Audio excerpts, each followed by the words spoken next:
Today, the Department of Justice has dealt a major blow to cybercriminals looking to exploit cryptocurrency. Bitfinex, 2016.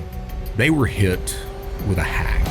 $3.6 billion worth of cryptocurrency. The largest single seizure of funds in the department's history. The department has charged Ilya Lichtenstein and Heather Morgan. They were arrested not for the theft, but for trying to launder the money.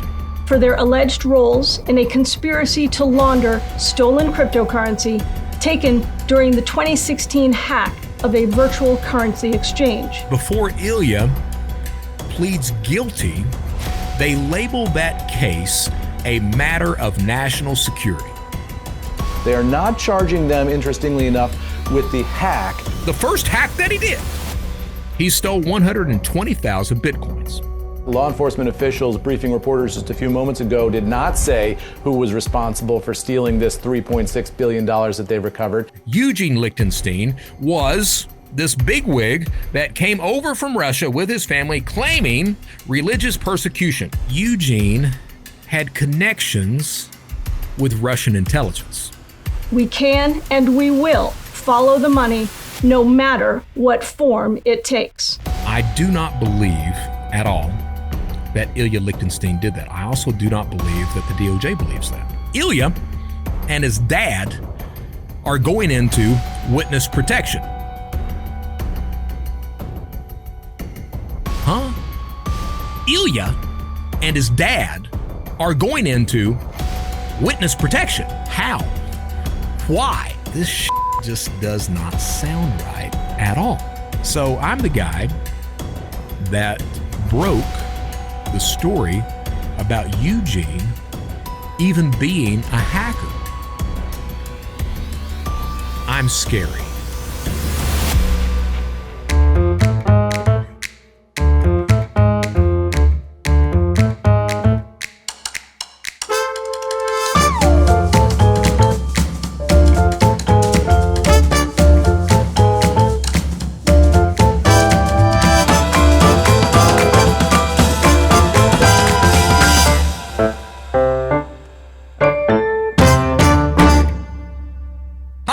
Johnson, former United States most wanted criminal. You guys know all that bullshit already, don't you? Yes, it's me, Bretty, coming right back in again. Now, here's the thing. Today is a very special episode. Today, we are recording one episode for both Criminal Thoughts and The Brett Johnson Show. Well, what do you mean, Brett? Well, I mean, think of it as crossplay. That's what we're doing. Both the Marvel universe and the DC universe mixing together. You got your peanut butter in my chocolate. You got your chocolate in my peanut butter. That's what we're doing. Why are we doing it like that? Well, a couple years ago, I recorded an episode about the Bitfinex theft and about Ilya Lichtenstein, the guy who tried to launder the money, about Heather Morgan, Razzle Khan, the fucking idiot woman who tried to be a rapper while they were laundering the money. Since that point, he's pled guilty. Some other things have happened in that case that I want to talk about today, just kind of do a refresher. We are absolutely going to be doing some flashbacks. Why? Well, because I don't want to rehash the exact same bullshit over and over and over again. If you guys have already seen that episode, you know what I'm talking about. If you've not seen it, Brian, because he is much, much, much, much, much better at this bullshit than I am, see, there's the ding. He is going to, do the flashbacks for us, and we'll go like that. This episode, there's not going to be any art of accountability, any criminal insight, any bitch, moan, and complain, news headlines, anything else like that, because where this episode is cross-publishing to both of my shows, I didn't want to do that, and I also wanted this episode to focus on Ilya Lichtenstein, Bitfinex, Eugene Lichtenstein, his father. I've been thinking the past few days about how to go about this episode. And a lot of thoughts have been going through my head. Turns out that prison can be a very beneficial place. As a matter of fact, I joke a lot that prison, is a very fun environment because every Sunday you get to avoid anal rape. That's a joke. Somewhat, but look, it's prison is actually I learned a lot in prison, a lot of good takeaways. And one of the main things that I learned and came to appreciate post-prison incarceration is the understanding that the government is not there to help you. The government is there to help the government.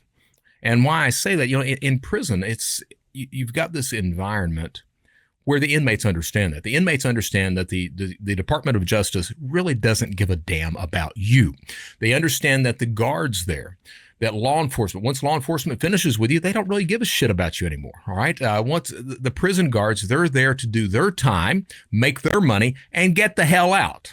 That's what they're interested in. So really, in a prison type of situation, you come to this understanding that it's not every man for himself, that it's the group that matters. And that's very important, because in today's society, we've got this belief that taking a political side matters. That, either the Democrats care more about you than the Republicans, or the Republicans care more about you than the Democrats. The truth of the matter is that neither one of those groups give a damn about you. They give a damn about themselves. Now, what the hell does that have to do with Ilya Lichtenstein? I'll get to that. I just wanted to bring that up and mention that, because it's not just the upper tier of government. Remember, we've got the judicial, the legislative, and the executive branches. All right, the judicial branch, they don't give a damn about you. We've got the Supreme Court up there right now. They're issuing judgments about the abortion pill, about whether Trump is immune, stuff like that. At the end of the day, they don't really care about you. You could ask Clarence Thomas. Clarence Thomas cares about the people who are paying for his trips to Bali. That's who he fucking cares about. Brett Kavanaugh cares about where he's going to get his next beer. I wish this country were a country not of individuals so much anymore, but of people trying to help themselves and doing the right damn thing. And I just wanted to mention that. I'm kind of laying the groundwork of what I want to talk about today. At the same time, it's important to understand that doing the right damn thing comes with consequences. It does. It comes with consequences. If you are that person who is insistent upon doing the right thing, regardless of who you're calling out, who you're pointing the finger at, whatever, you are going to suffer consequences. And I say that because, by God, I am that person. I was asked the other day, because I've been talking about some of this stuff on Twitter with Ilya, with Eugene, with the DOJ. I was asked the other day, well, Brett, what are you going to do if they try to paint you as crazy? And my response was, I honestly think they would have a pretty goddamn hard time doing that right now, seeing as where I am in my career. I've taught at Quantico. I've spoken with the biggest corporations on the planet. Hell, last year I helped get over 300 criminals arrested.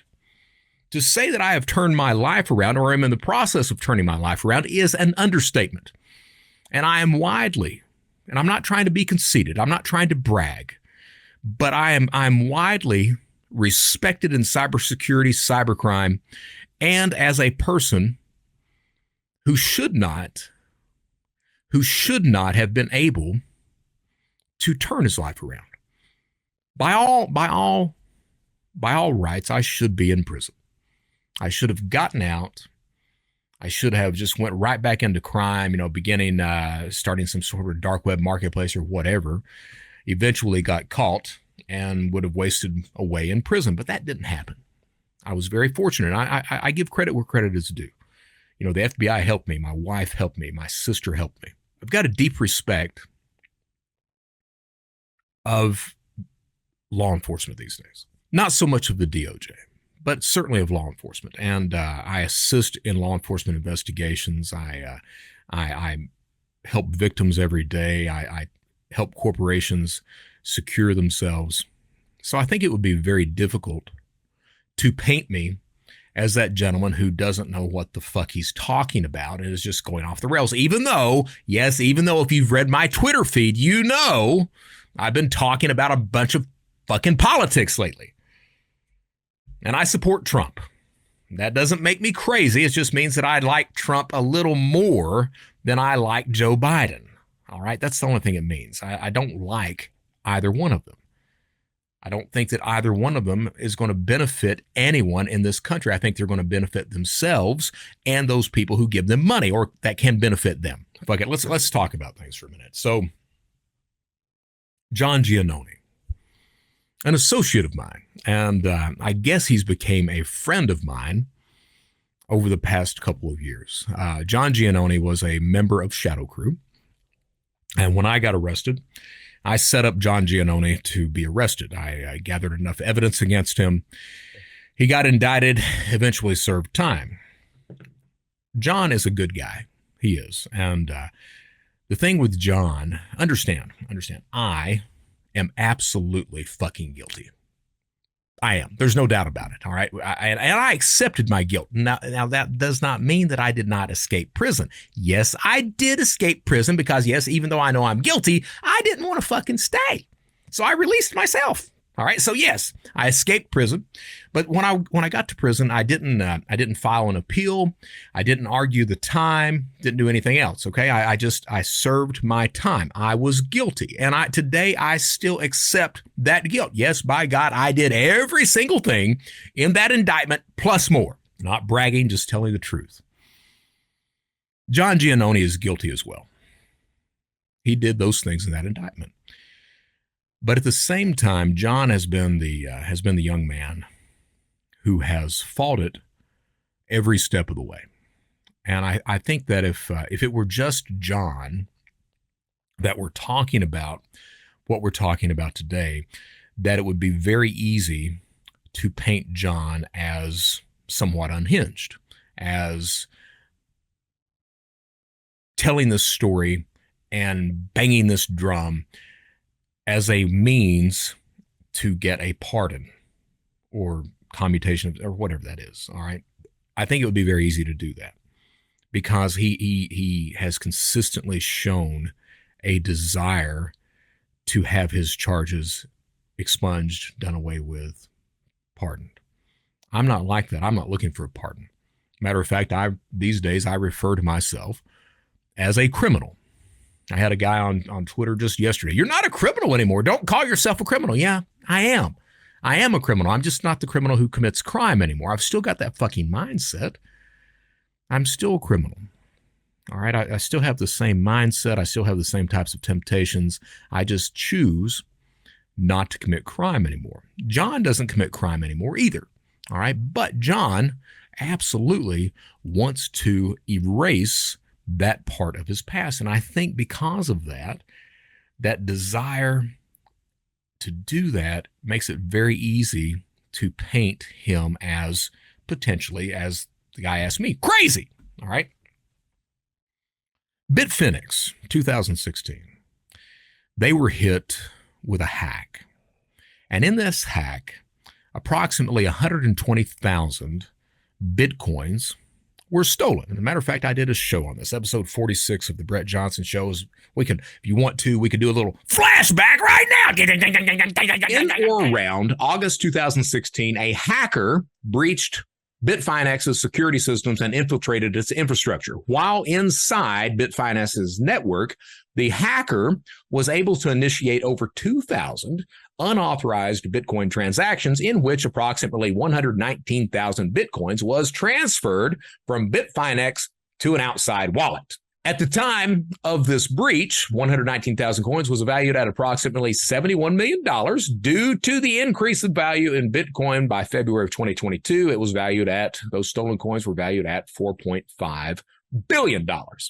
U.S. authorities traced the stolen funds on the Bitcoin blockchain.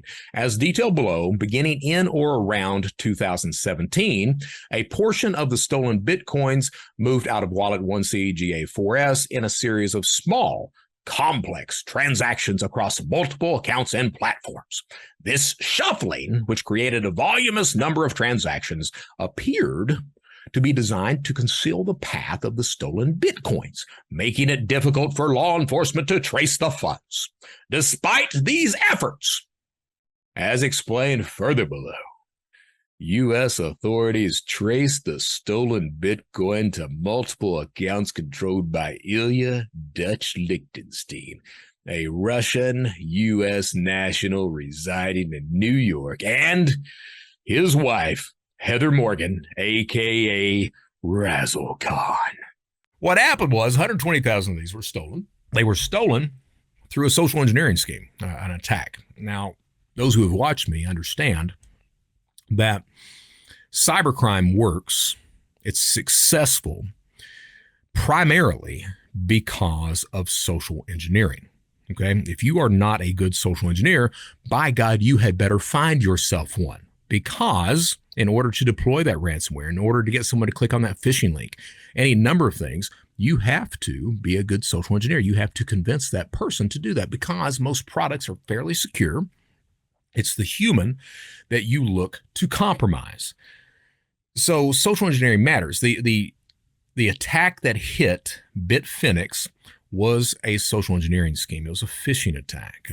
The guy got access. The attacker got access to the network. Used that as for a lateral move. Started getting passwords. Got API access. Then used that to start moving money or Bitcoin out of wallets. And then also at the same time obscured his tracks to where no one was able to track who did it. So yes, a social engineering attack, but understand a sophisticated social engineering attack, an attack that was launched by an attacker who knew what they were doing. And in the two shows that I recorded prior to this, I talk about this, okay? Ilya Lichtenstein and Heather Morgan, his wife, they were arrested not for the theft, but for trying to launder the money, okay? So what happens is Ilya, when the Bitcoin was stolen, it was approximately $70 million. When Ilya Lichtenstein and Heather Morgan are arrested at an apartment, New York City, that Bitcoin is about $6 billion, okay? So a huge move. The person who laundered the money, Ilya, if you read through the way that was laundered, and again, we can do a flashback here. Number 3, utilizing computer programs to automate transactions, a laundering technique which allows for many transactions to take place in a short period of time. That's right. You don't want to do this shit manually if you can avoid it, because you've got 119,000 tokens. There's no way it would take you forever to try to launder that many tokens out. Number 4, layering the stolen funds by depositing them into accounts at a variety of cryptocurrency exchanges and darknet markets, and then withdrawing the funds, which obfuscates the trail of the transaction history by breaking up the fund flow. Again, very legitimate. Number 5, converting the Bitcoin into other forms of virtual currency, typically Monero, in a practice known as chain hopping. And number 6, using US-based business accounts to legitimize the activity. That was how that was done. Okay. Now, what was interesting in that is that if you look at the way the money was laundered, it is not an indication that the person who tried to launder it, in this case, Ilya and Heather Morgan, that they knew what they were doing. It's like they read a bunch of tutorials and learned that way. So I had this theory on those previous two shows, and my theory was, you look at Ilya Lichtenstein's operational security. So OPSEC is what the bad guys call it. I think that's what the good guys call it too. OPSEC is what you have to do as an attacker to remain anonymous, to make sure that you are not tracked, okay? So if you look at the way that he learned OPSEC, or the way that OPSEC was done during that attack and then during the subsequent money laundering, and if you look at the way the money laundering was done, it screams someone that had absolutely no practical experience at all in doing those things. It screams someone who simply read about it online and then tried to do it. That was my theory. Okay. Now here's what happens. Those Bitcoin are stolen. Those Bitcoins sit there for a solid year, no movement whatsoever. And then we start to see some of those coins coming out and being laundered at that point in time. The way the laundering done was like a fucking idiot. ultimately Ilya cashed out some of those Bitcoin through his personal Coinbase account, using his real name, his real driver's license, everything else. So it's very easy at that point to start tracking this individual. As a matter of fact, it was so goddamn bad that authorities couldn't believe that he was the real guy that did it. Because, hey, no fucking idiot would ever do something like that. Rule number 1 in cybercrime is all crime should begin with identity theft. Why commit a crime under my name if I can do it under your name? Well, he didn't do that. He did it under his name. So he was very inexperienced. So I had that theory. The other theory that I had, looking at the attack itself, Ilya Lichtenstein pled guilty to money laundering. Not only did he plead guilty to money laundering, but he also said that he was the person that stole the money from Bitfinex. In his account of that, and I've got the indictment, and I've got some notes here that we can walk through as well. In that, there's a few things that I find very interesting, and it begins on page 5 of his testimony, not his indictment, but of his testimony against Roman Sterlingov. So Roman Sterlingov was the guy who ran Bitcoin Fog, and Bitcoin Fog is a Bitcoin money launderer. Let's backtrack. All right, if you are stealing Bitcoin, or you're committing some sort of criminal act and getting paid in Bitcoin, or you've got some sort of illegal Bitcoin, something Bitcoin that you've got is related to criminal activity, you cannot send that bullshit over to Coinbase and cash it out, because Coinbase tracks that wallet and they see every transaction on that wallet with that Bitcoin, and they're able to determine, oh, this Bitcoin specifically right here came from the Mt. Gox theft, or it came from these phishing schemes, or it came from this ransomware attack. So they're able to see that, and they immediately lock down that fucking account. So you have to wash the Bitcoin. You have to make that Bitcoin look clean. And in order to do that, there were several different type of washers out there. Bitcoin Fog was one of them. All right. There's been several over the years, and a lot of those people who ran those, who created them, have been indicted and given a lot of time. Roman Sterlingov was a Swedish Russian, who started Bitcoin Fog and laundered 1.2 million Bitcoins. And the way it works is, think of it as a big bag. All right. So you're wanting to make your Bitcoin clean. So you send your Bitcoin, they put it in that bag with everyone else's Bitcoin. They shake the shit out of it, mix it all up, and then they distribute your Bitcoin back. So your Bitcoin is mixed with everyone else's Bitcoin, and it becomes obfuscated as to where those coins came from. It becomes very difficult to start trying to track them down. You can do it, but it becomes very difficult to do that. Turns out that shit's illegal. That's money laundering. So what happens is Ilya pleads guilty to Bitfinex. He also says, I was the guy who stole the coins, and he agrees to be a government witness so that he can get some time off. Now, how much time was he looking at? Well, the statute says up to 20 years. His PSR, pre-sentence report. So what happens is when you go through the legal system and federal authorities, before you are sentenced, the probation office and the prosecutor's office, they sit down and they do this in-depth background check. It recommends to the judge how much time you should get for those charges. In Ilya's case, they're recommending 10 to 12 years. In Heather Morgan's case, 5 to 10. 5 is what she's going to get. But most of that will be on home confinement, some bullshit like that. All right, so that's where we're standing there. Now Ilya also agreed to testify against anybody they wanted him to testify against. So they bring him in to testify against Roman Sterlingov, who was indicted. He's getting sentenced, I think, August of this year. He's going to get a shit ton of time. He's going to get probably 25, 30 years is what he's going to get, because he's Russian. Nobody gives a shit about him, and people are really trying to send a message on all these crypto scams that are going around. So he's going to get a boatload of time. In Ilya's testimony against Sterlingov, the prosecutor, I want to take you back to the early 2010s or so. What were you doing at that time? Ilya responds, I was an entrepreneur. I started a tech company. So you started a tech company. Did you have any tech background? Yeah, I taught myself to code and IT and things like that. So he says, were you a computer science major in college? No, I studied psychology in college. Now, here's the thing. He went to Northwestern. Yeah. So he was all right. He didn't have to choose to go into crime. It wasn't like he was disenfranchised or poor or in some ethnic neighborhood where the only fucking way to get out was committing crime. No, he wasn't. His dad, Eugene Lichtenstein, was this bigwig that came over from Russia with his family claiming religious persecution. That is code for, well, he's FSB. For those who don't know, FSB is what the KGB moved over to when the wall fell. So yeah, he absolutely has connections with FSB. So Eugene comes over.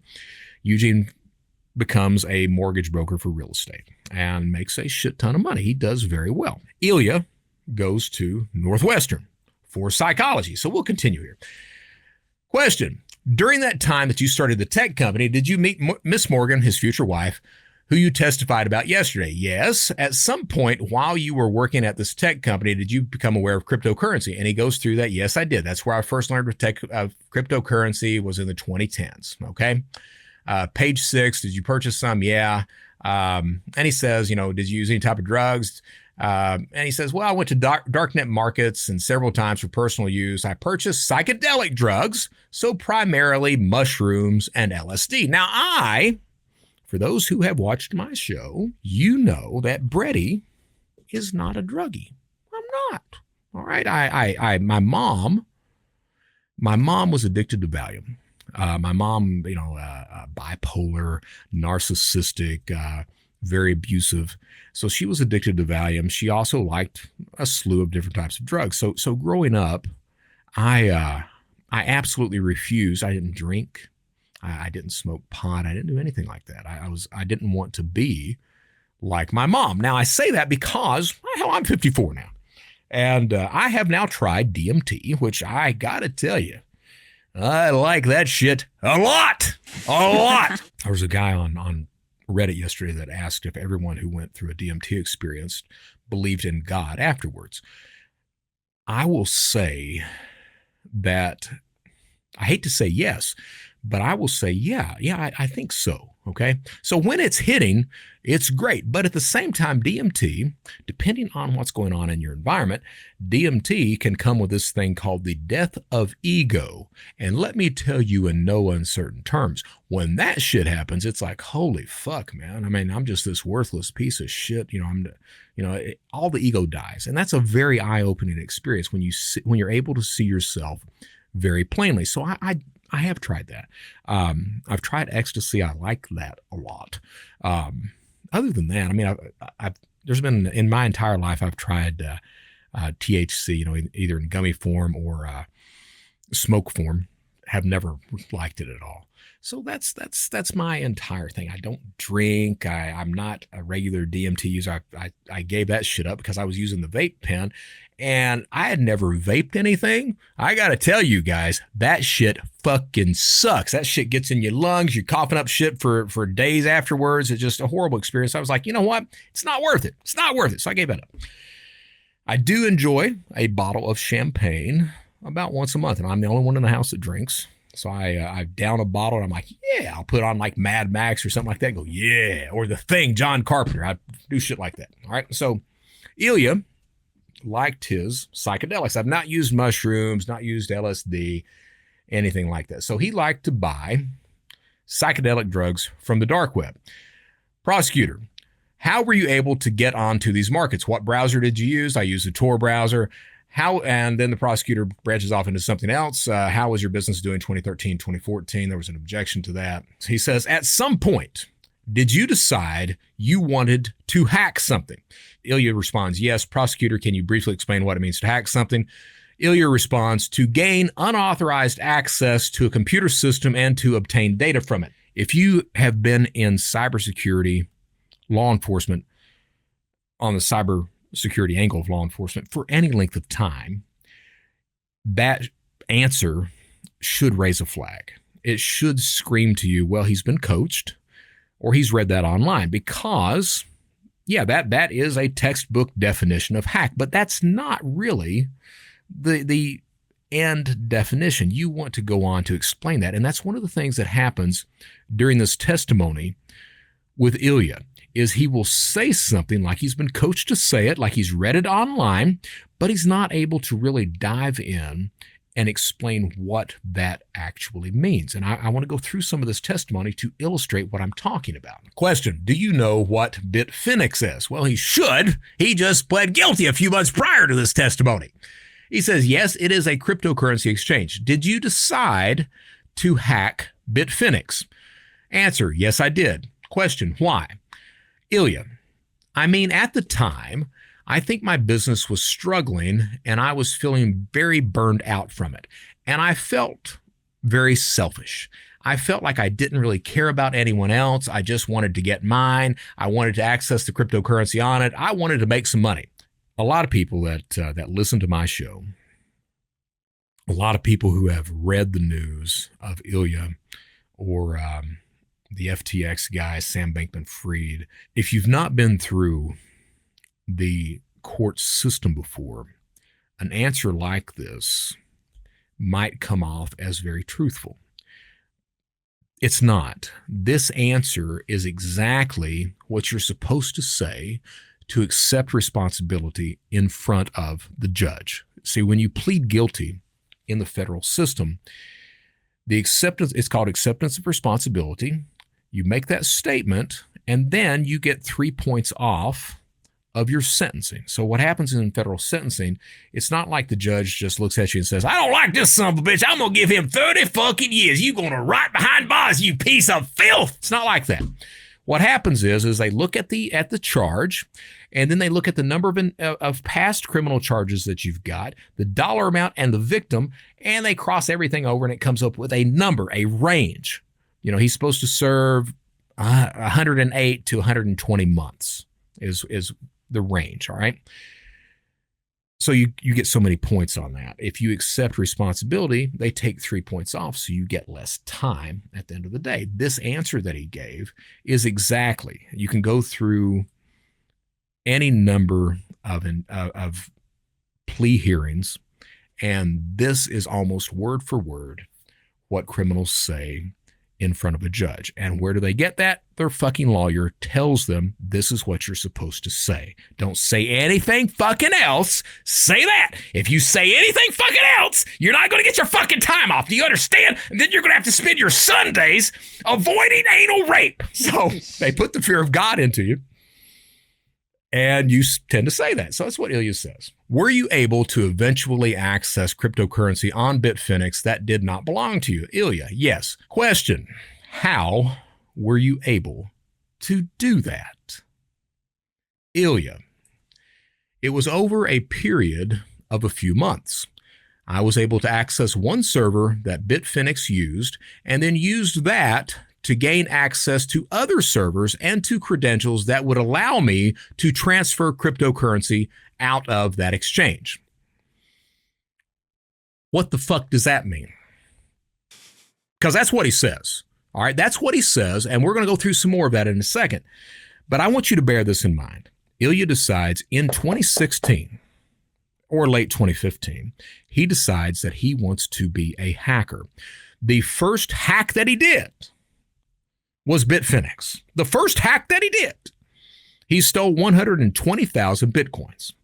And he says the way that he did it is it was over a period of a few months. I was able to access one server that Bitfinex used and then use that to gain access to other servers and to credentials that would allow me to transfer cryptocurrency out of that exchange. You're not really saying much. You're talking a lot, but I got this saying where I say, hey, you're like the whitest guy on earth who says all this shit but doesn't really say anything. That's what Ilya's doing right now. Prosecutor, at some point, did you gain access to other customers of Bitfinex, their wallets, etc. on Bitfinex? Answer, I gained access to a lot of wallets on Bitfinex, yes. Question, and then what did you do once you got into those wallets? Answer, I created a script to automatically transfer the funds for those wallets into my wallets that I controlled. Question, how long were you on Bitfinex on the inside able to do that? Answer, throughout kind of the whole process, I had access to their systems for several months, but I didn't have access to the credentials for their cryptocurrency for that whole time. Question, so for how long were you able to have access to those credentials. Ilya says, well, once I started transferring it, I let it run, and it was throughout maybe a few hours.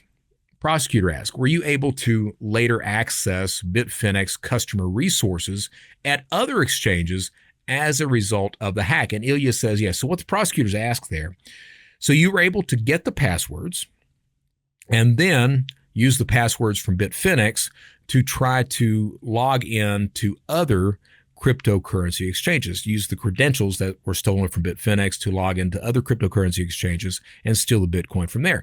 And Ilya says, yes. So this is an example of credential stuffing. And credential stuffing works because 80%, 80 fucking idiot percent of the entire world population uses the same or similar login credentials across multiple networks, across multiple websites. So that's why credential stuffing is so successful. To this day, it's that successful. Question from prosecutor.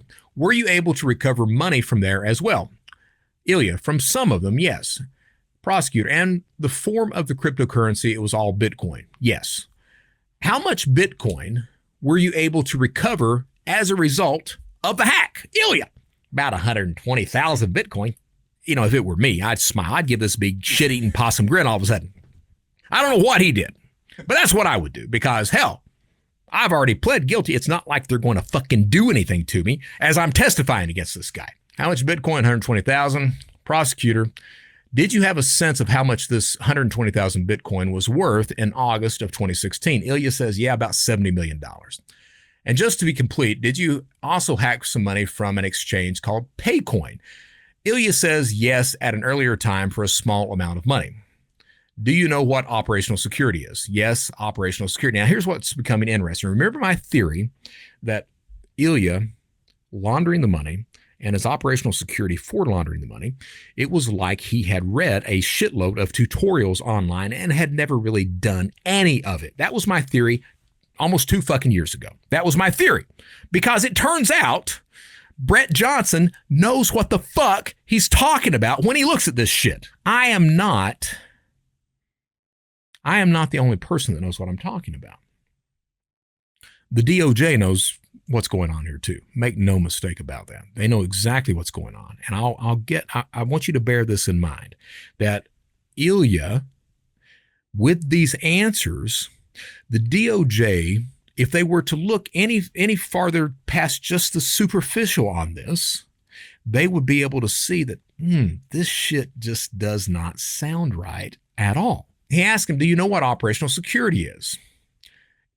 Yes, or OPSEC is. Ilya says, yes, operational security. And in the context of hacking, what does operational security mean? And there's an objection, it's overruled.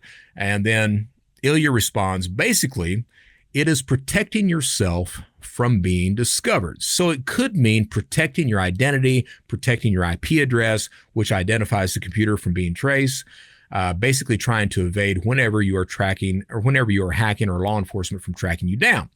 That's his answer. That's a correct answer. Again, it's the answer that someone who is inexperienced with operational security, it's how they would answer that, because operational security goes much, much deeper than that. It's the proxies that you're using. It's the mindset that you have. It's testing everything to make sure that you're not being identified. It's running tests beforehand. It's doing all this stuff in the buildup to the final attack, because you have to make sure that all your fucking ducks are in a row, because you don't want the FBI or the Secret Service to come and get your ass and give you 20 years behind bars. And that's exactly what they'll do if your operational security fails. So Ilya gives, again, a textbook or a coached answer when asked what operational security is. Question from the prosecutor. How did you learn to use operational security in your specific case? And of course, there's an objection, but it's overruled again. And Ilya says, just reading. Just reading. So there is a lot of online resources. There's a lot of discussion forums where people discuss particular methods of operational security. Just reading.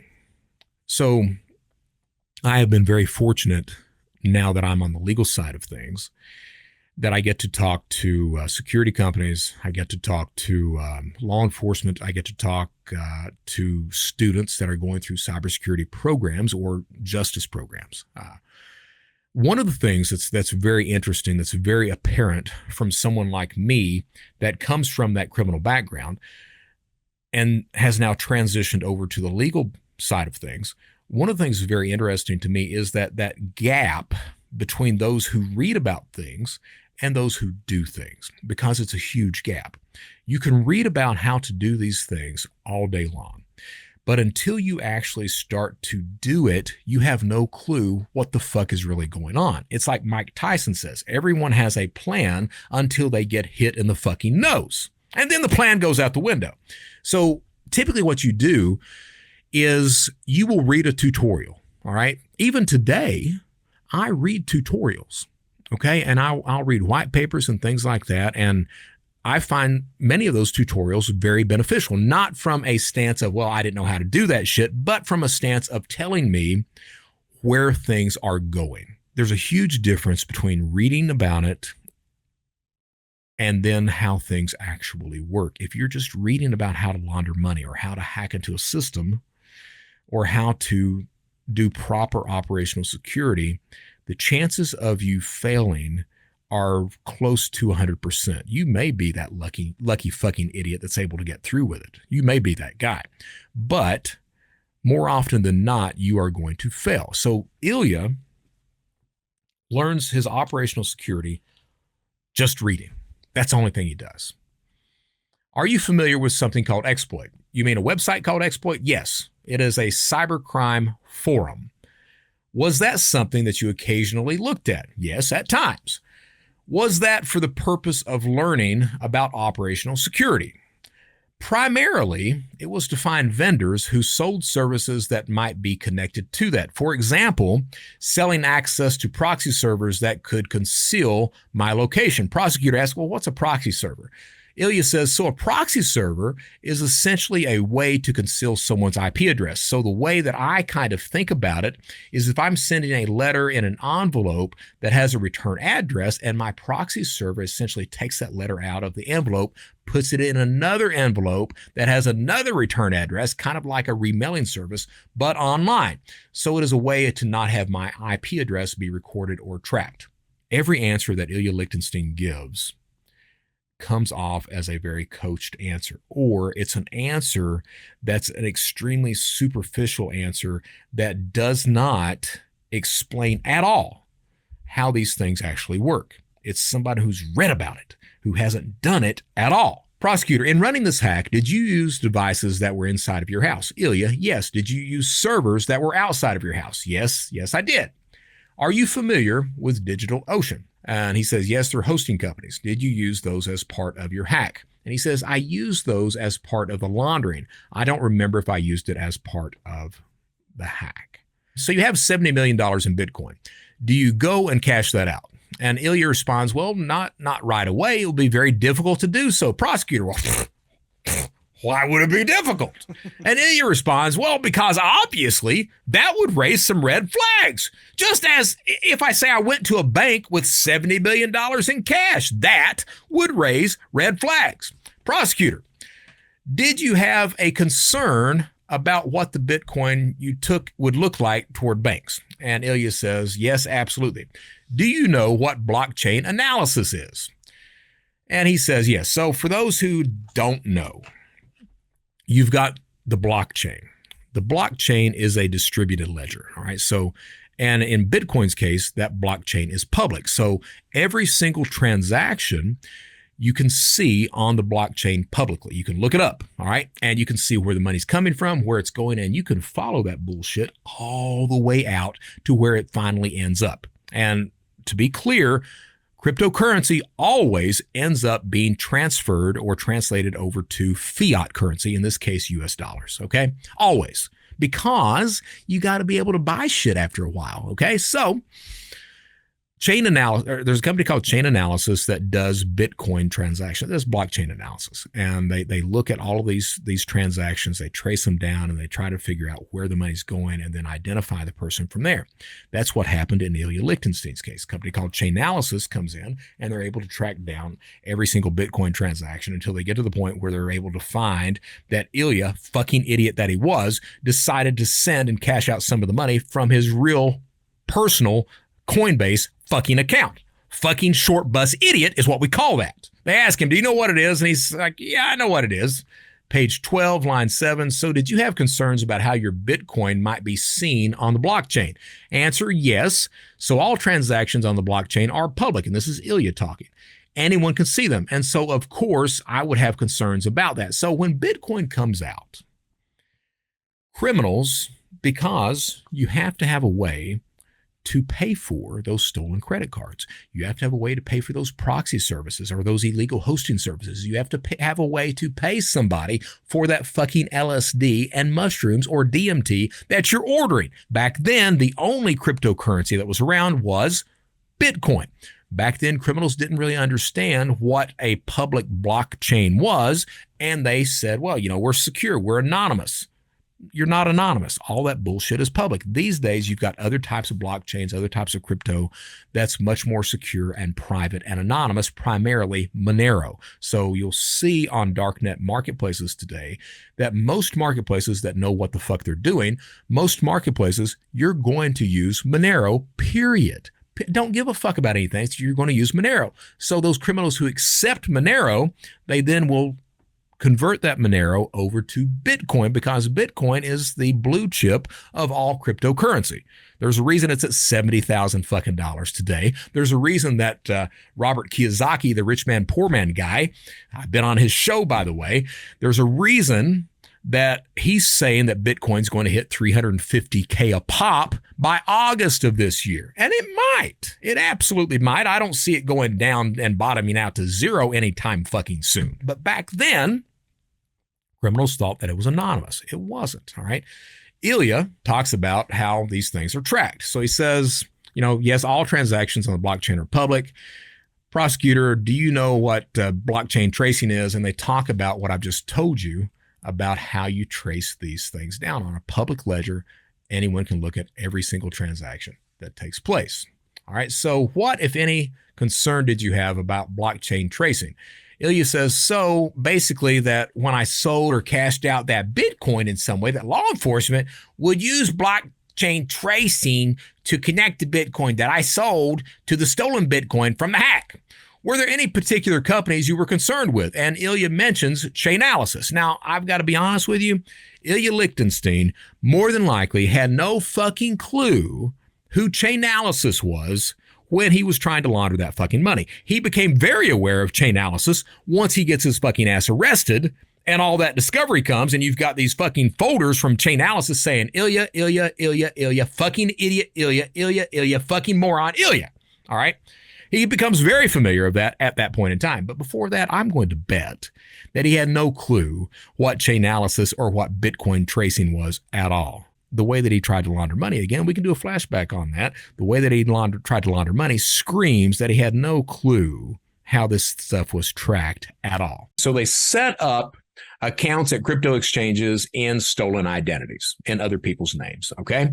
Cryptocurrency exchange number one was unable to verify the identities of any of the listed account holders. Specifically, in February and March of 2017, the cryptocurrency exchange employees requested that the registered account holders for 7 of the accounts provide additional identifying information to verify their account ownership.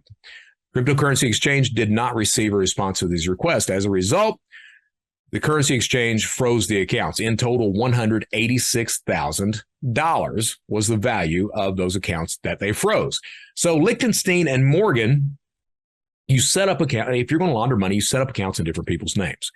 But for some reason, they didn't know anything about KYC, know your customer. For you to set up an account, That bank, that financial institution, that cryptocurrency exchange, that fintech, whatever the hell that is, they have KYC. It's the law. They have to verify that the person setting up the account is the person setting up the account. Now, that's not rocket science for a criminal to be able to trick that and manipulate that. You get someone stolen PII. You may have to make up a fake driver's license or get someone to take a selfie. There's services that do that for you that charge like $50 to do that. Or you can do it yourself. It's not expensive. It's not hard to do that. But they set up these accounts, started funneling money through there, and hadn't really prepared at all on how to settle or solve KYC. Instead, they got the notification, we need copies of ID, copies of address. We need maybe a selfie with that ID in hand, or photocopies or, snapshots of the driver's licenses. They weren't prepared for that, so they abandoned the accounts. The accounts were then frozen. Later on, when they conduct a search warrant against Lichtenstein and Morgan, Lichtenstein's got a damn spreadsheet with those accounts listed saying frozen beside them. So it all linked to him. Idiot had the smoking gun paper. He tried to send some through Alphabet. So 2017, Alphabet shut down July 5, 2017, largest criminal network on the planet.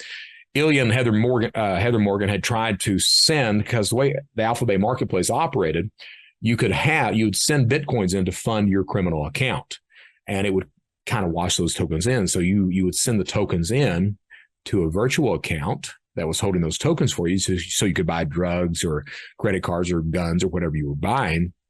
And then when you sent them back out, that chain was broken. It was sent to a different address. Everything else to a degree, it helped launder or wash the tokens. The problem is that Alphabet gets busted in 2017, July 5th, 2017. The owner of that promptly hangs himself, but federal authorities got the Alphabet database. So they were able to look at and see, okay, some of the Bitfinex coins went in here. Because they had the database, they were then able to see where those specific tokens then shot out of, and able to track it from that point. And it turns out they were tracked to accounts at virtual currency exchanges that were set up in the name of Ilya Lichtenstein and Heather Morgan. Again, a rookie mistake. You never set up the accounts in your names. You don't want that, because you anticipate that at some point that database may be compromised. So first crime, all theft, all crime should begin with identity theft. That's one of the cornerstone rules. He didn't do that either. They also set up businesses in their names and had the Bitcoins deposited to those businesses. So every single mistake that you could possibly imagine is exactly what Ilya Lichtenstein and Heather Morgan do. Question. This is line 25 on page 11. Where was the Bitcoin? Where was it stored after you got it? Answer. So the private key, the Bitcoin is on the blockchain, but the private keys or the access credentials to it were stored on my computer in encrypted form. Question. This is line 5 on page 13 of the testimony against Roman Sterlingov. So you mentioned money laundering, and you testified yesterday that you pled guilty to money laundering. I take it you did some laundering with respect to the $70 million worth of Bitcoin. Answer, yes. So I used a variety of different services and techniques to try to obfuscate or conceal where it came from. This is what becomes extremely important. Question. How did you learn about those different techniques? That is line 11 on page 13. Answer, just like the same thing. A lot of research online, looking at different forums, looking at just different services that are available, such as exchanges and things like that. So he learned his operational security, and he learned how to launder money by reading.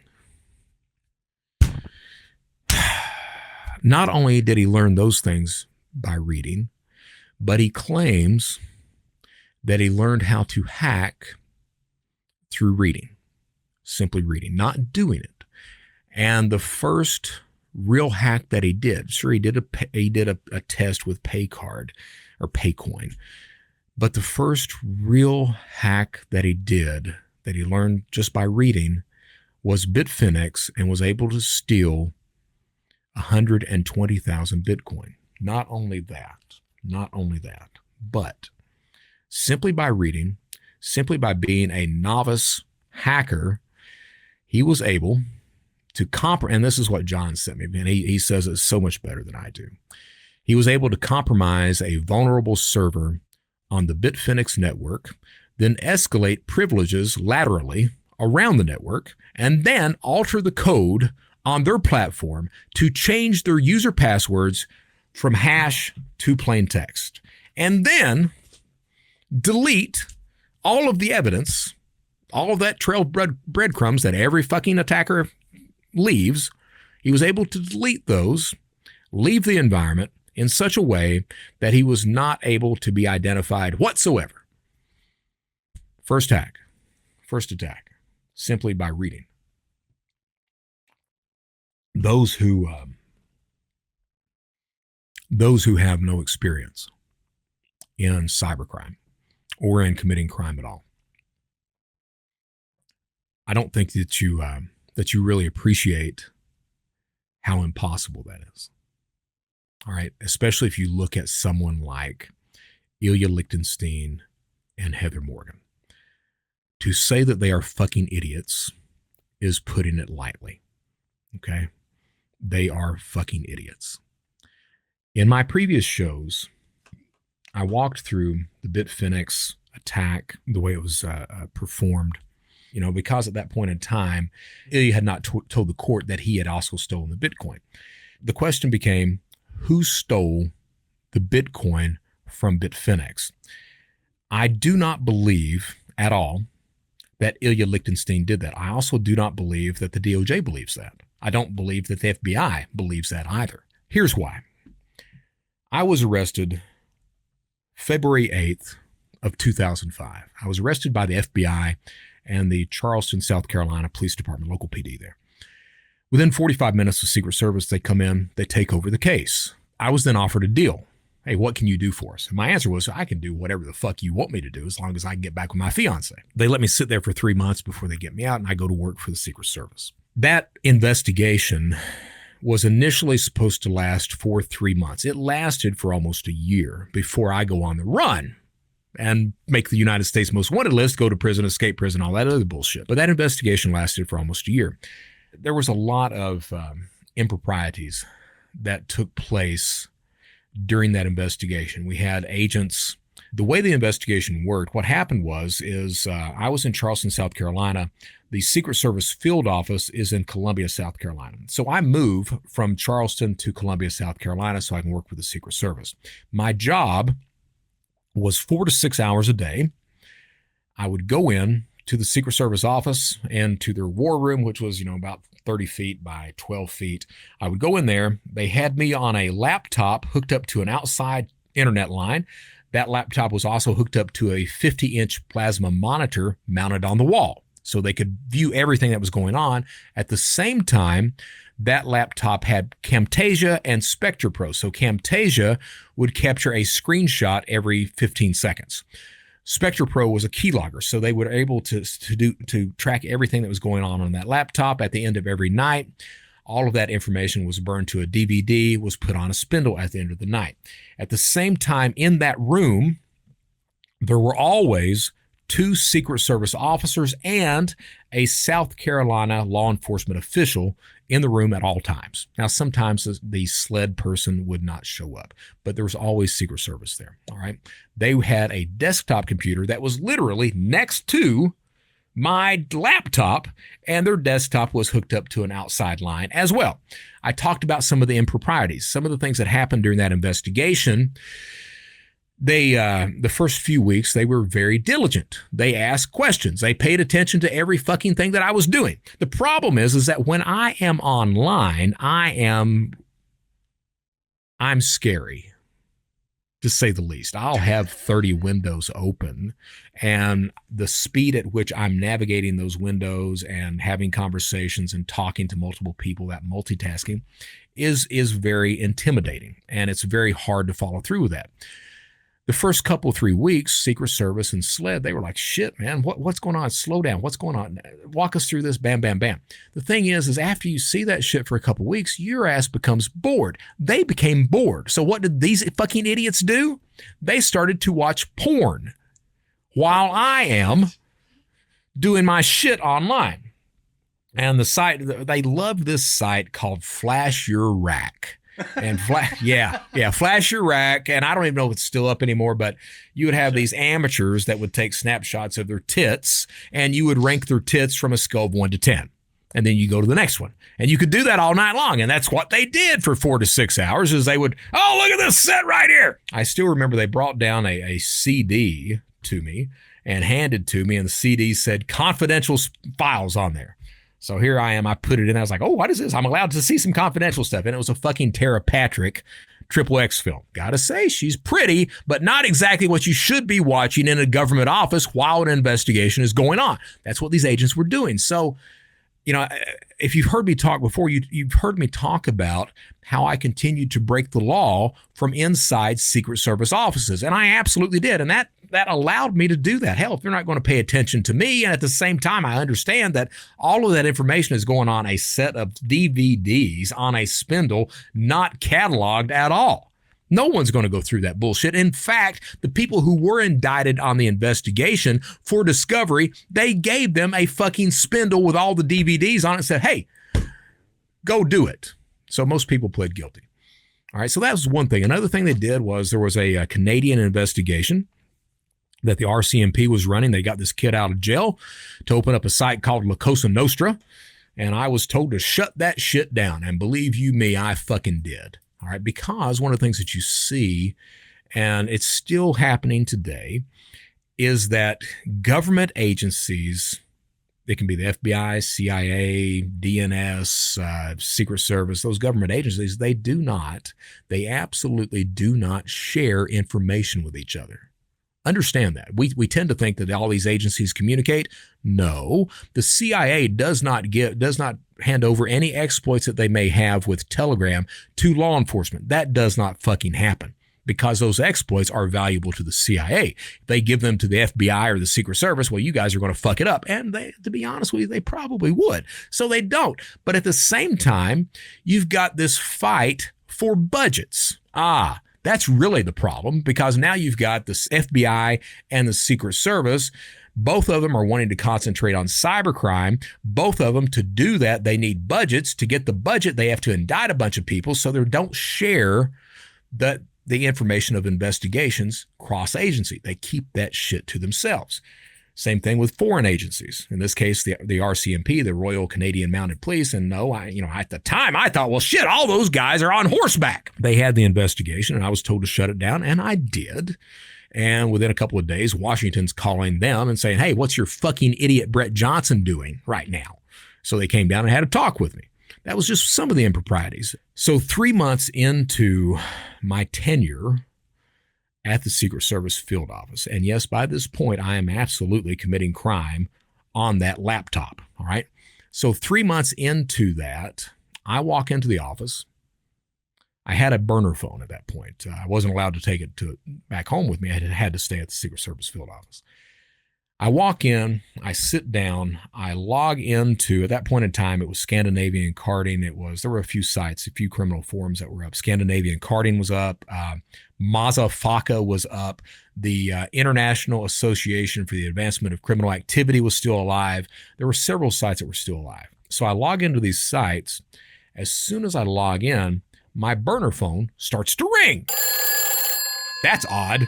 No one should have that fucking number. The person that's communicating with me on the other end, they're using TTL. So TTL is what phone companies use if someone has hearing loss or something like that in order to communicate with you. So the person is using TTL on the other end of the line and proceeds to tell me that they have compromised my system, and they start shooting. They didn't have my name, but they had my fiance's name, and they start shooting a lot of her personal information along with the address that we're living to me. Remember, there's 2 Secret Service agents in the room with me, and they're seeing this stuff. Now, they think that it's me, that I've arranged this bullshit to try to get out of the investigation. So they look at me, let's go check out your fucking apartment, Brett. We go search the apartment. My fiance is there. They figure out pretty quickly, well, no, that's not. It's not Brett. It's some outside guy who somehow has compromised something. And I tell them, I tell them at this point in time, hey, I really think that this machine has a keylogger on it, and we need to format immediately. And they tell me, nah, it's fine. We don't format for 3 months. During that 3-month time, this attacker takes over an eGold account, takes over email accounts, and monitors every single thing that I'm typing because there's a keylogger on there. Okay, so he gets all the credentials, all that, and starts trying to mine out information. He's publishing a lot of this information as well. He never finds out my real name, and I don't find out his real name. Now, the Secret Service people, they do find out his real name. He's coming from Illinois, and we find an IP address from Northwestern is the way we track him. And the way we tracked him, back then what criminals used to communicate, we didn't have Signal back then or WhatsApp or Telegram or anything else like that. We had ICQ, okay? So if you were using an earlier version of ICQ to message people, it would show the IP address of the person that you were messaging, okay? So what this guy was doing, he was using proxy addresses, but he wasn't using proxies immediately. He would communicate with you, and then finally he would switch over to a proxy address. So we were able to get his real IP address. The two Secret Service agents, Bobby Kirby and Brad Smith. Now, just to let you know about these improprieties, Bobby Kirby, who I respect the man, I like the man. I had lunch with him a few years ago, and I was able to apologize for all of my wrongdoing with the guy. And he's the guy that told me, I told him I was trying to be a better guy. And he was the guy that told me that I had always been a good guy. I just didn't know it. So that even today, that shit gets me choked up. I have a respect for that man. But that man lost his fucking job at the Secret Service because he fucked up. All right? Because of that porn stuff, because he didn't run the investigation right. At the same time, the other agent, the first agent in charge was Brad Smith. Brad Smith got fucking dismissed because of the way he was fucking up. He got put in second place, and then Bobby Kirby became the main agent in charge about halfway through the investigation. Brad Smith remained at the Secret Service. Today he is not at the Secret Service. He is working for Patriots Group International, which is a CIA front-run agency. And they do some mercenary work, shit like that. Yeah, it turns out I know a little bit. They tracked down who the attacker is in Illinois. Brad and Bobby fly up there to talk to this guy. And they talk to him. And this guy, and during my previous show, episode 46, I actually show the documents. This guy admits to it. Not only does he admit to that, so when we were talking to him, because I was pissed. I was absolutely pissed. That breach, him putting the keylogger on the system and publishing all that information is a lot of what led to the and to be fair, that relationship that I had with my fiancée Elizabeth, that was not going to work out. It was not. We were both very toxic for each other. Yeah, there was love there, but we were both very toxic. We both were very dishonest with each other, and we both absolutely did not need to be with each other. So it was, and I had lied to her about my past. So that's a recipe for disaster. That was going to end. But what helped speed that up was this guy breaking in and hacking into that government laptop. So he automatically was in trouble for that because, believe it or not, it's illegal to hack into a government machine, whether you know you're doing that or not. And he did not know it. That's the number one felony against him. And I was trying to build up more criminal charges against him. Well, it turned out that he had hacked into a bank in Indiana or Ohio, and he had gotten several accounts. Now, the way that he hacked into it is exactly the same way that Bitfinex was compromised 10 years later. The exact same fucking attack. Now, that guy's name was Eugene Lichtenstein, Ilya's dad. Ilya's dad is the guy who hacked into a Secret Service computer way back 2005. Did they prosecute him? No, they didn't. Why didn't they prosecute him? What did they do? Well, instead of prosecuting him, they turned him into a government informant. So when you turn someone into a government informant, what that actually means is that person is protected. Not only are they protected, but it allows the law enforcement agency to start to hide and obscure some of the evidence that's floating around at that time. Now, here's why that's important. Yours truly, fucking idiot that I was back then. I break the law on that same friggin' laptop in Secret Service custody at the Secret Service field office. That's the same laptop that was used to launch and identify investigations and criminals that led to at least 9 indictments. At least 9 people were indicted and given time because of the work that I did at the Secret Service, the work that I did while I was committing crime at the Secret Service. Now, that's fine, okay? The problem is that from a judicial standpoint, if a defense lawyer finds out that the chain of evidence is potentially compromised, it's very easy to convince a jury to disregard that evidence. Eugene Lichtenstein hacks into the laptop that I'm gathering all of the evidence against these 9 individuals. If a defense attorney is told that, the defense attorney can fashion a narrative that says, hey, not only was it hacked into, but how likely is it, because this guy's able to do this, how likely is it that the attacker planted, changed, or deleted some of the evidence that was on the laptop targeting my client? At that point, it becomes very easy to convince the jury to disregard that evidence, and that person that's indicted walks the fuck away. When you turn Eugene into an informant, it allows you to hide that evidence. And in fact, Bobby Kirby gets on the stand, because what happens is my ass knew I was going to escape. John Giannone, one of the guys that I had indicted, that I targeted and set up, he was at the same county jail that I was. Now, when you're in the same county jail and you've got co-defendants, they do not put your ass together. No, because you guys will talk and you'll get your stories straight, and they don't want that because it becomes very hard to start to prosecute you at that point in time. But this jail, you could send a letter to some other inmate at the county jail. And that's what I did. I sent a letter to John before I was moved out of there saying, hey, you need to understand that that machine was hacked into. If you can show that, you can probably have that evidence thrown out and you'll be all right. So John has that information. He gives that letter to the judge saying, hey, Brett Johnson says that his machine was hacked into.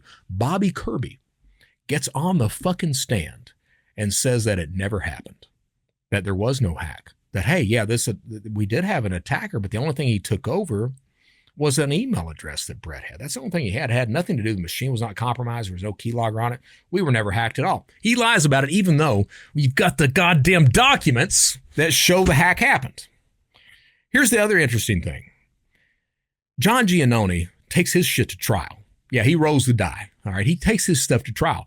As he's taking it to trial, he files all these FOIA requests for information relating to Shadowcrew, relating to Brett Johnson, relating to him, relating to every single thing that he can find to get information on that might help his case. He ends up with physical boxes full of documents. All right, this is prior to 2011. He ends up with all these fucking documents, boxes of them.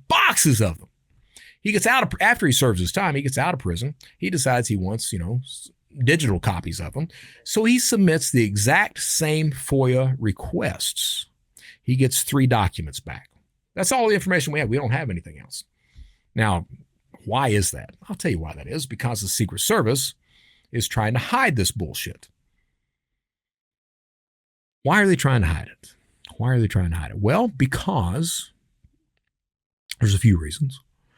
The first is that if they were to announce that my machine had been compromised, then those 9 people that they were trying to put behind bars, they wouldn't be behind bars, all right? Because you'd have to throw that shit out. You'd have to throw out the evidence, all right? And if you did leave the evidence in there, the jury would not believe it. So that's the number one reason. There's another reason, though. As I told you before, government agencies do not talk. to each other. They do not share and exchange information. So when the Secret Service made Eugene Lichtenstein an informant, no one told the Secret Service that, hey, Eugene, when he came over to the United States with him and his family, like in 1987, when he came over to the United States in the 80s, that reason that he gave of religious persecution, that's not really true. What's more true is that Eugene had connections with Russian intelligence.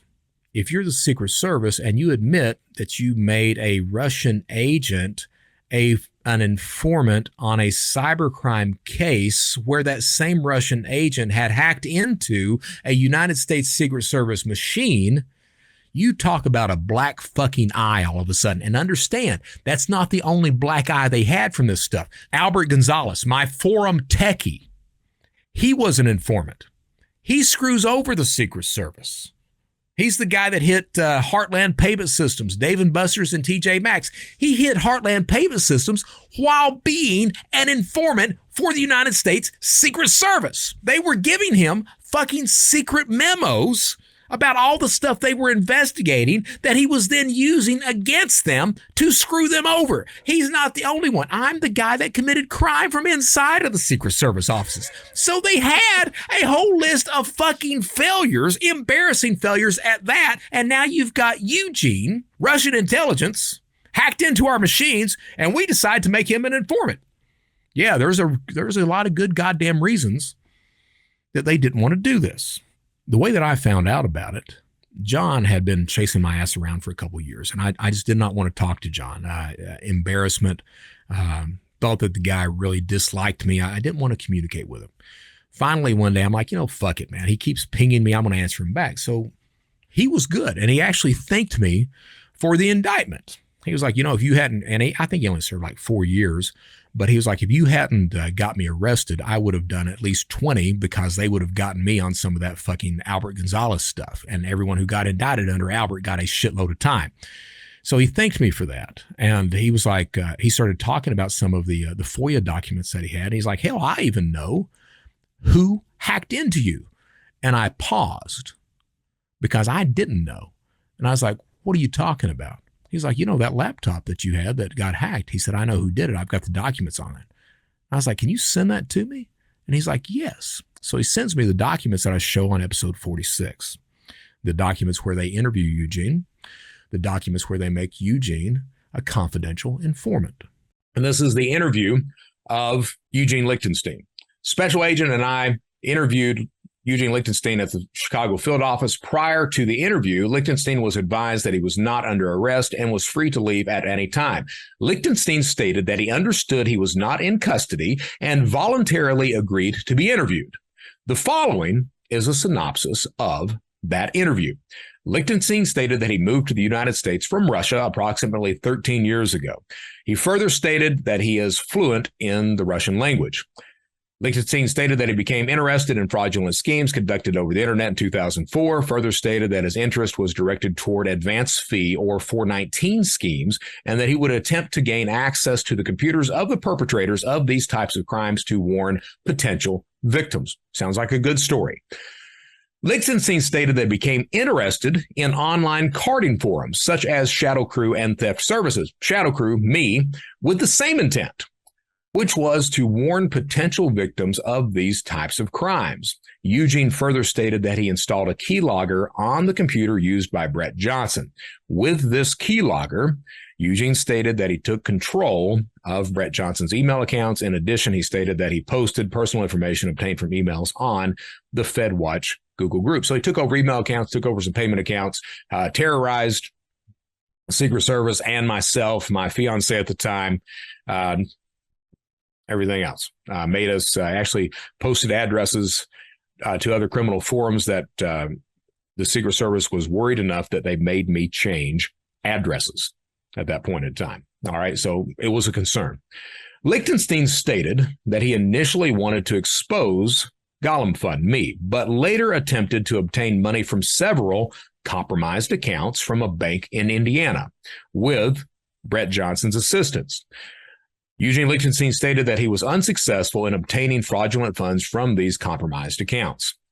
And here is where we get into what I was talking about, that I believe he was a Secret Service informant. This line right here. Eugene Lichtenstein stated that he would cooperate in the furtherance of this and any other Secret Service investigation.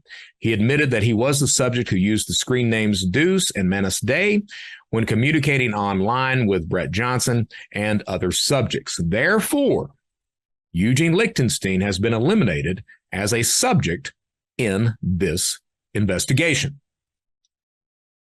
John didn't know what he had. So he sends me the documents, and I'm just reading the documents. It says Eugene Lichtenstein. And I'm like, Lichtenstein, man? I know that fucking name from someplace. Lichtenstein. So I just put in Eugene Lichtenstein into Google, and up pops Ilya Lichtenstein, Bitfinex. And I'm like, who the fuck is Ilya? So I looked at Ilya, and Ilya is Eugene's son. I'm like, oh, fuck. So then I start reading about the Bitfinex hack. And I'm like, that is what Eugene did in 2005. So I'm the guy that broke the story about Eugene even being a hacker. Understand that the Secret Service at that point in time, because they knew Ilya had been arrested, they had not shared with FBI arrest Ilya. The Secret Service had not told at all, anybody. They hadn't told Eugene's prosecutor. They hadn't, not Eugene, they hadn't told Ilya's prosecutor. They hadn't told Ilya's attorneys. They hadn't told anybody at the FBI that, hey, Eugene Lichtenstein back in the day was a criminal, and, he was, Russian intelligence, and, we made him an informant. They hadn't told that. They had hidden all that bullshit. I'm the guy that breaks that story. That was such a big break that fucking Forbes sends a camera crew down to film an episode. Not only that, but the Tiger King guy, the guy on fucking Netflix who made the Tiger King show, he's doing a documentary about it too. He hears about it. He's like, shit, can you come on my show? And my answer was, no, I just signed an NDA or non-compete with Forbes on this. I got to wait a year. So I think now they're going to bring me on that documentary. I don't know, because the Forbes documentary has not been picked up for distribution. So I'm the guy that cracked that. What's interesting, though, is the woman who, and I forgot her name, the woman who was filming the documentary for Forbes about Ilya Lichtenstein.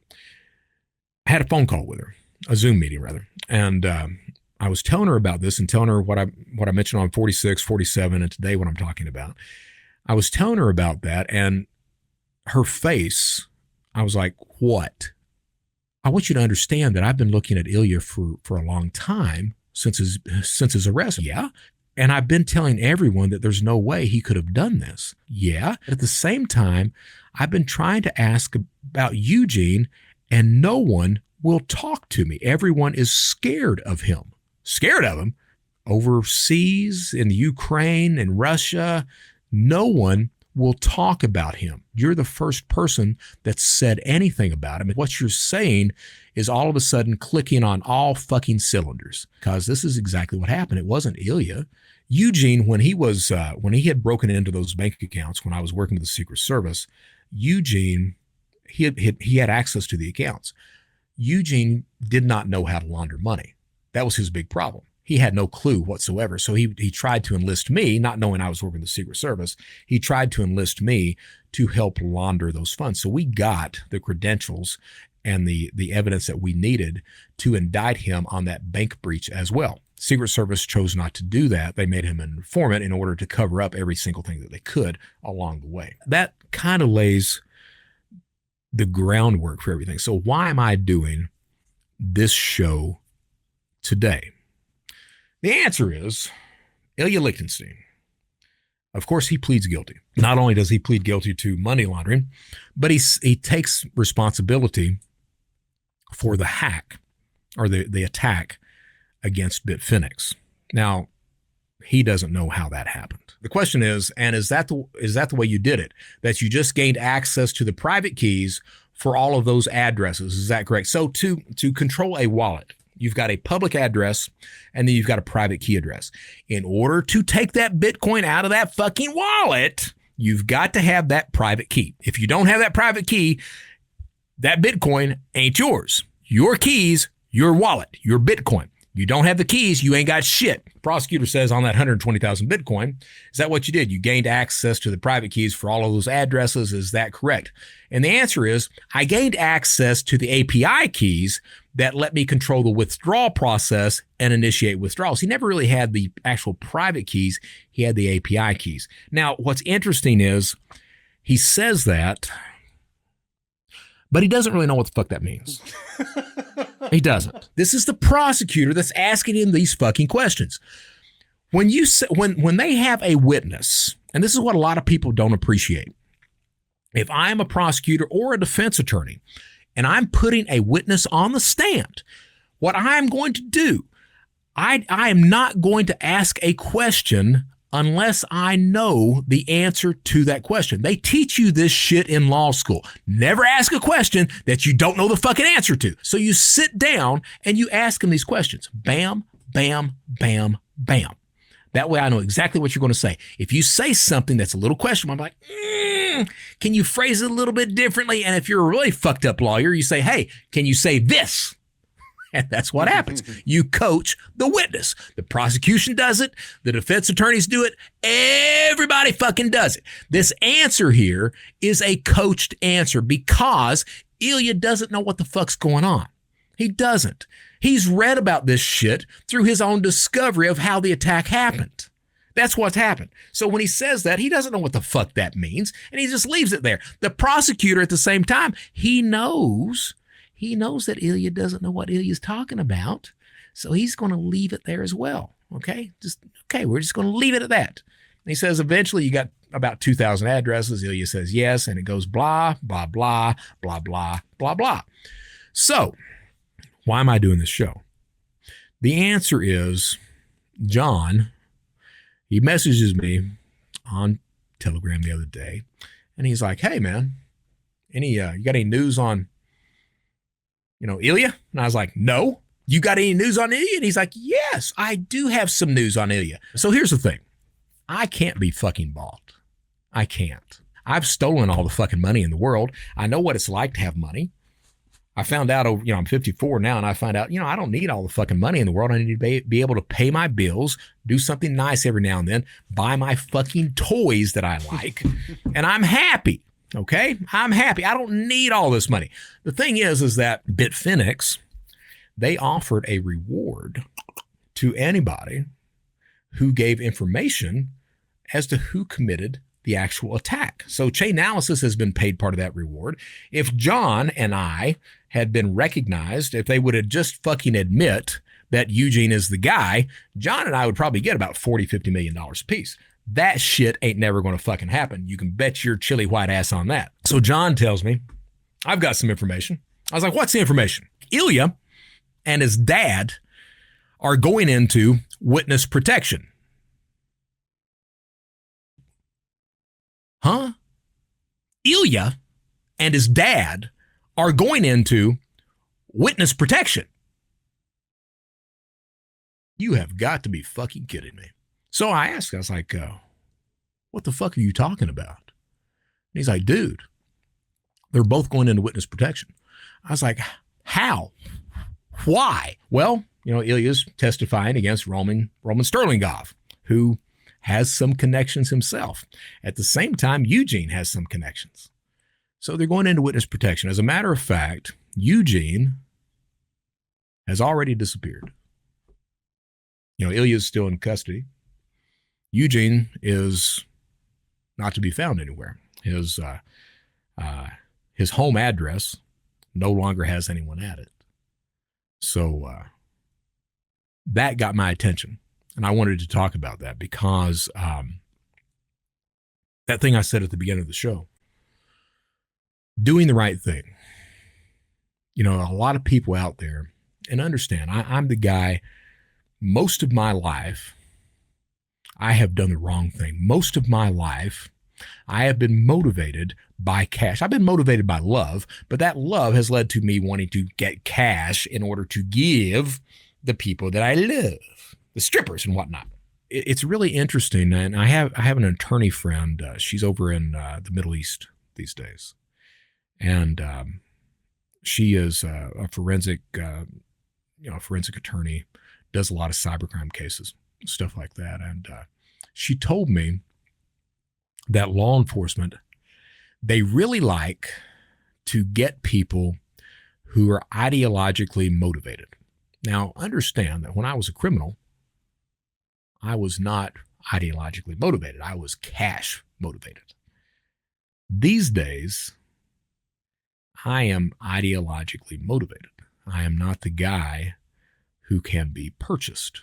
I'm not the guy that can be bought off. You're not going to persuade me to leave your name out of something if you've been fucking up. Whether you're a company, whether you're a criminal, whether you're a church like I've been doing the past couple of weeks, I don't give a damn. I'm going to call you out. I'm going to do the right goddamn thing. This friend of mine told me that law enforcement loves that because they can kind of just set your ass loose and you'll do all the dirty work for them. But the thing is that someone like me these days who is motivated just with the idea of doing the right thing regardless, someone like me, I don't have barriers. I don't have those borders in place. I don't recognize those borders. So, while I have a deep found respect for the FBI, that doesn't mean I won't call your fucking ass out if you're doing something. While I have a deep respect for law enforcement, that doesn't mean that I recognize the DOJ as being pristine, white, and virgin all of a sudden. All right? The truth of the matter is that if you look at the way that Ilya's talking in this testimony, if you look at the way the case has been done, if you look at all the information that's been out there that was hidden before I started to break that information, if you look at that, there is no way that you don't crawl up Eugene's ass and have that investigation. And they chose not to. Instead, they chose to accept Ilya's word. Now, there's a reason for that. Agencies don't share information because they don't want their stuff screwed up, but also because of budgetary concerns, okay? You take a prosecution's office. There's a reason that federal prisons have the majority of their inmates are African American. There's a reason that 33% of black males have a felony record. It's not because they're worse than white people. It's not. You hear this systemic racism all the time. That's not untrue. The thing is that the system is in such a way that law enforcement, they make sure that crime takes place in those ethnic areas, those black neighborhoods. Those black neighborhoods tend to be very poor, so the arrests come from there. At the same time, prosecutors, they understand that because those areas are very poor, that their representation in court is going to be public pretenders. It's going to be those public defenders that, they may have 30 cases a fucking month. They've got enough time to say, hello, you need to plead guilty. All right, so you don't have the representation, so the conviction rates are much higher. Prosecutors love that shit. Not only that, but prosecutors do not want to muddy the waters of any type of investigation. So they've got Ilya, okay? When Shadowcrew was busted, I had stepped down from leadership of Shadowcrew.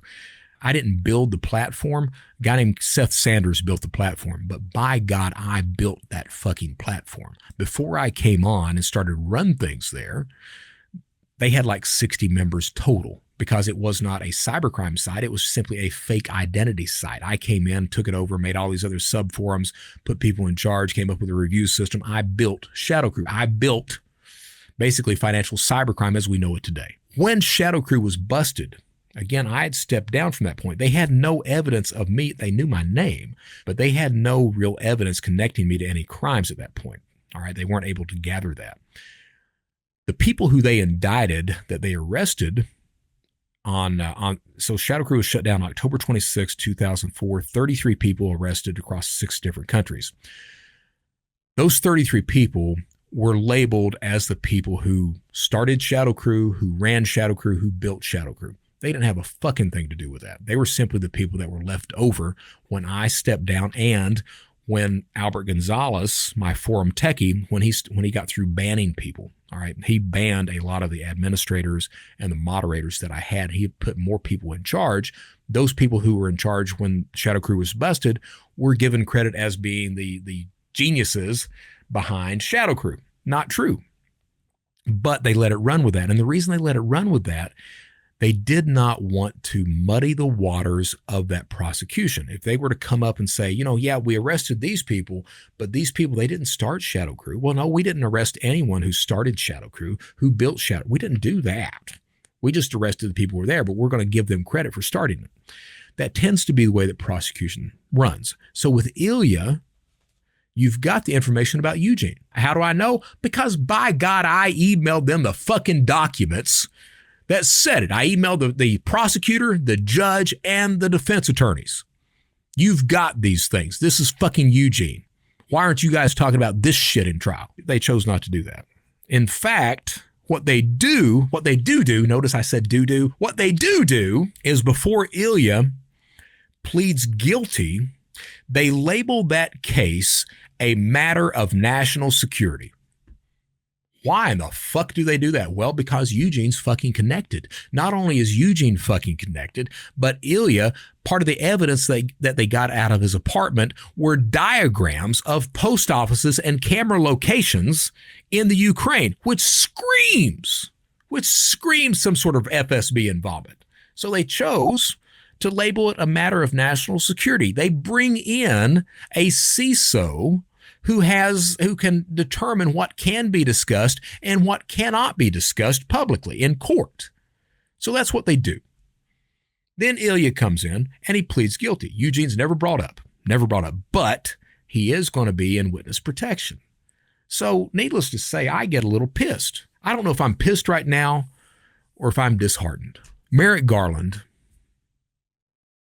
was testifying before Congress few weeks ago. And he made the statement that the DOJ does not target individuals, that justice is blind, that justice will be served regardless of who the person is. I don't see that. And I mentioned before on a previous show, I mentioned Randy Weaver, who the ATF absolutely targeted, who the DOJ knew the ATF targeted, and they went with it anyway. You see all these cases, Waco, I grant you that David Koresh was a fucking idiot and a cult leader, but did he really commit any crimes? Or did they just target the son of a bitch and then burn everyone alive at the compound? Randy Weaver, they targeted, they snipers took out some of his family. They entrapped him on a weapon. Ilya Lichtenstein, in order not to muddy the waters of an investigation, they label it a matter of national security, and they throw everybody in witness protection at the end of the day. And you're going to tell me, you're going to have the gall, the unmitigated gall, to get up there and say that justice is blind, that the DOJ doesn't target people, that there's not at least two tiers of justice in the United States. I guess the problem is that you can't buy me. John Giannone, the man really wants that pardon. He really wants to get away from that history. And I can't blame the guy. I can't. I mean, I'm the guy that embraces mine. But I understand people who would like to have their criminal records erased. I'm not that guy. I'm not. I'm going to, embrace it, live with it, and by God, I'm going to make the best of it. John wants to get rid of that criminal past of his. So, John, once this information comes out, John contacts his attorney. His attorney types up a motion for discovery because, the Secret Service officer, in this case, Bobby Kirby, the Secret Service officer lied to the court about that system being breached because if, they would have made that part of discovery, John probably wouldn't have been convicted. Not only wouldn't have John been convicted, but the other at least 8 individuals would not have been convicted either.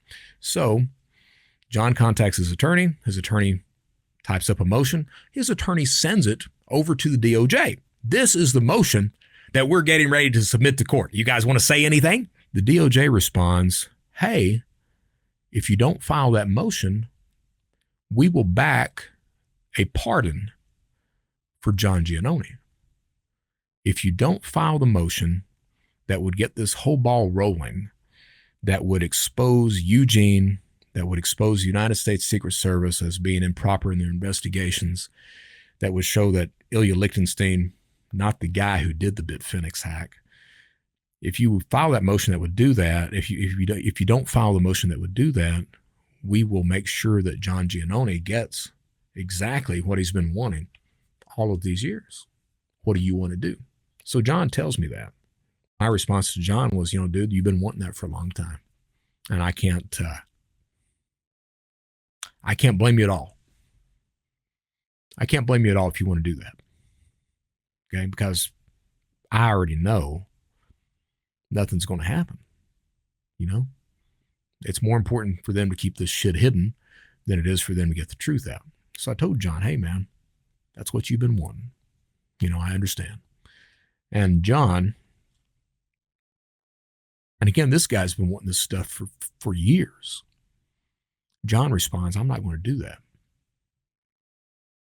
So he's, I guess John is slowly becoming the guy who is ideologically motivated to do the right goddamn thing too.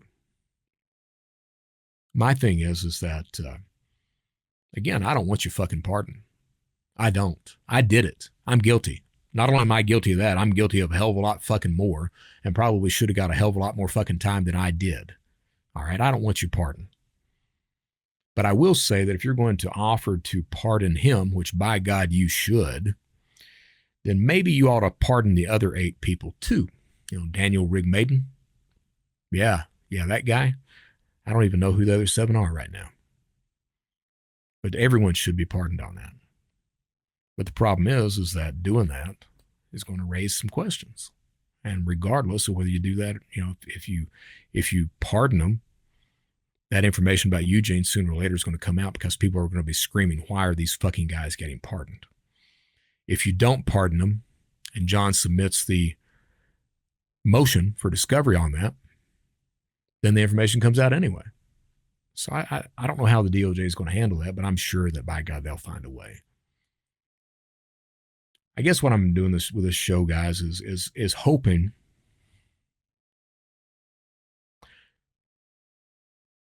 it's that thing in prison. In prison, you learn that it's not the individual that matters, that the individual by themselves cannot successfully navigate that environment, that life. You have to rely on your fellow human being that's in that exact same environment with you. You cannot count on the government to help you because at the end of the day, they don't give a damn about you. The big thing that I would like to see from this, because the fucking money, that ain't going to happen. The DOJ coming out and saying, oh, we were wrong about Ilya. It was actually Eugene. That ain't going to fucking happen either. But I'm hoping that what happens is that we can get some people who watch this and they start to understand that, hey, it's not about government helping us. It's about us helping each other. And I think that's why I insisted on this show not only being on Criminal Thoughts, but on being the Brett Johnson show as well. Because that's what I'm interested in these days is that understanding, that realization that it's not the individual anymore. If you look at Ilya, if you look at Sam Bankman-Fried, if you look at Heather Brooke, I think was her fucking name that was indicted, those Forbes 30 under 30 people, why the fuck are all these people who had good friggin' careers in front of them, who had promising lives in front of them, why are they choosing to commit crime. At the same time, why is it that you see that fraud these days or cybercrime these days is being accepted as a viable way to make money? That people are saying, fraud's all right, that it's not really that bad anymore. Why is that? And I really believe it boils down to, we've been raising children to understand that, hey, everyone's a winner. Everyone gets at least a participation trophy.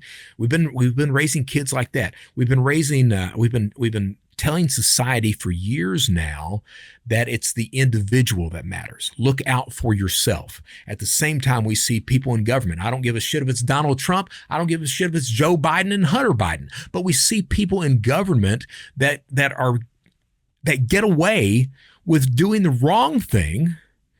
And they're okay. They become rich billionaires. Nancy fucking Pelosi with her insider trading. We see that. We see corporations that screw over people every single goddamn day. And what happens? That shit bleeds down. You want to know where trickle-down theory works? It works right the fuck there. It sends a message to everyone on the street saying, hey, if they can do it, why can't I do it? And all of a sudden, you get fraud being okay. All of a sudden, because of the way these kids have been raised, because they've been told, hey, you're never a winner. You're never going to go through adversity. We don't want to show kids any type of, what it feels like to lose. You get the Forbes 30 under 30. They get their asses indicted because they don't want to lose. They don't want to work hard for anything. Why? So why am I doing this show? I'm doing it. I really, it would be nice. It would be nice if the DOJ did the right thing, if the FBI did the right thing. They're not. So I'm doing this show in the hopes that maybe somebody out there sees it, listens to it, and they start to understand that it's not the individual. It's not the government that's going to help you. There is this idea of political sides, that the Republicans are better than the Democrats or vice versa. That's a fucking lie. It's a lie that's told to make sure that you believe it so that you align with somebody and you don't look out for your fellow fucking human being. We can start to realize that. Maybe we can be a better society. My name is Brett Johnson. I've said what I needed to say. You guys out there, thank you for listening.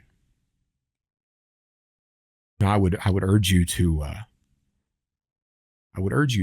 not pay attention to the chatter from mass media or from people who are seeking positions in power. I would urge you not to do that. I would urge you to take the time to look at your fellow human being and have a conversation with them and figure out how you can help somebody be a better person at the end of the day. Because if you can do that, you will be a better person at the end of the day. So we're going to close it out. I'm going to go and I'm going to finish my monster. I'm going to probably play a fucking video game because I'm not a happy camper today talking about this. I'm disillusioned. I'm the guy that bought into the idea that, institutions will do the right goddamn thing, even though I knew they wouldn't. That doesn't mean I'm going to turn and flip and go work for the other team again. I'm not. But I am going to be that guy that goes solo enough to call them out and live with whatever consequences are there. So you guys out there, stay safe, stay secure, stay vigilant, and please take to heart that idea of, at the end of the day, just doing the right damn thing. Because that is really the only thing that matters anymore. My name is Brett Johnson.